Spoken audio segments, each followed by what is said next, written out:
The country's footballers must win their World Cup match against Uruguay tomorrow or face returning early and in ignominy from Brazil. Easier said than done, perhaps, because the country has a population, although it has a population only a bit bigger than that of Greater Manchester, yet it's won the World Cup twice, which is once more than England have managed. And their squad includes Luis Suarez. The Liverpool striker was Player of the Year in the Premier League, although he has also a less glittering reputation for biting lumps out of opponents. Our man in Montevideo, or Montevideo as he doubtless calls it, is Stephen Smith. His piece contains some flash photography.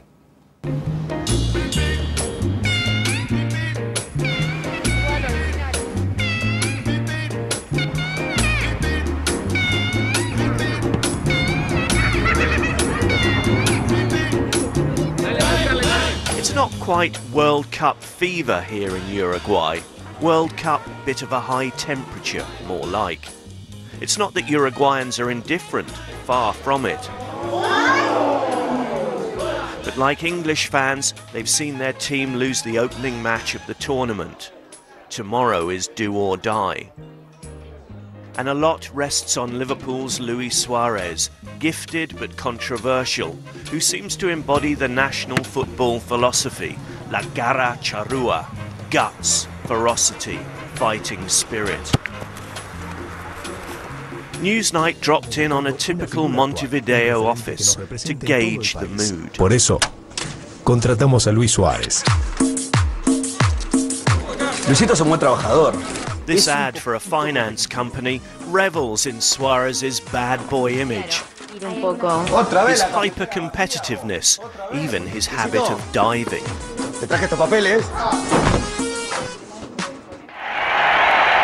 Some people are on the pitch. They think it's todo finito. The signature Uruguayan combo of guile and grit has served the country well. The team won the first ever World Cup on home soil back in 1930, beating Argentina.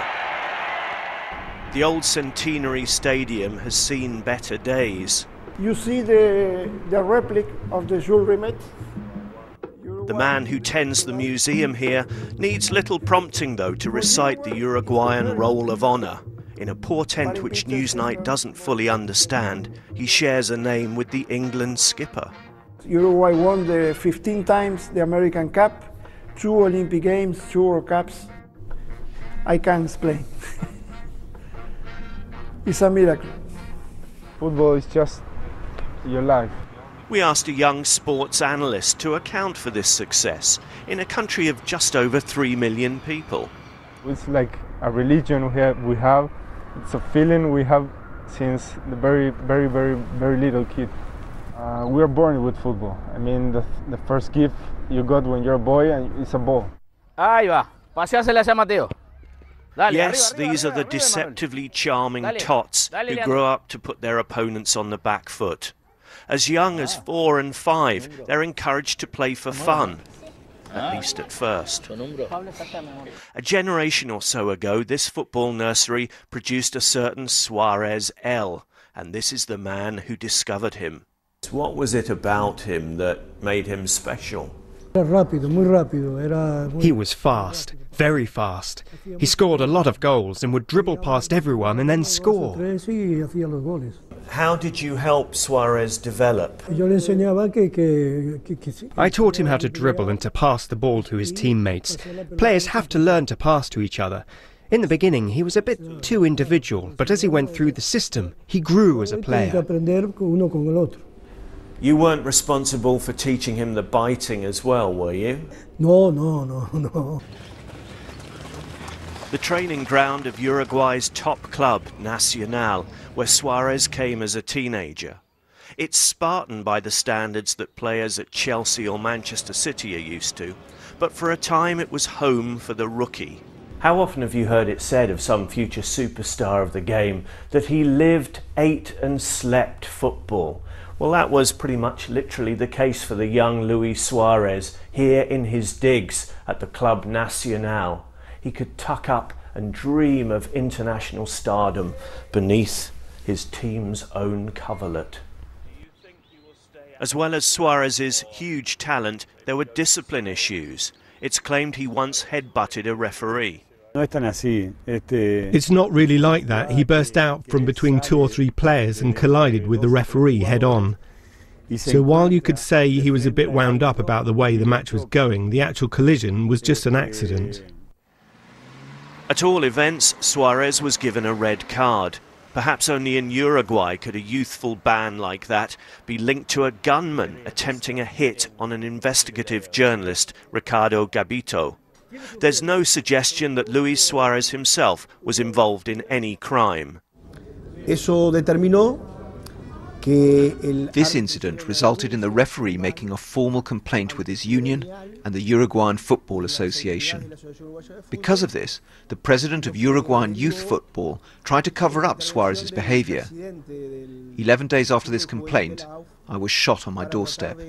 This whole episode was orchestrated by the president of Uruguayan Youth Football, who wanted to protect Suarez at that time. The hitman that was contracted by Spillman was paid to kill me, but he was remorseful at the last moment.